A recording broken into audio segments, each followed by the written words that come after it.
ভয় পান কিসের? মানে ভূতের ভয় নাকি মানুষের ভয়? মানুষের না না, কেউ আপনাকে কিছু বলে। আপনার যদি কোনো ধরনের সমস্যা হয়, কষ্ট লাগে না?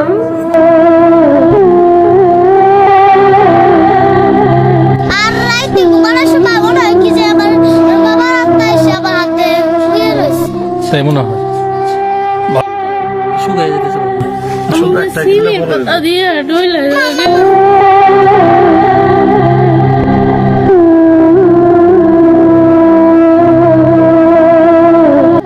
কি করতো ওরা বাবা? কতদিন হয়েছে মারা গেছে?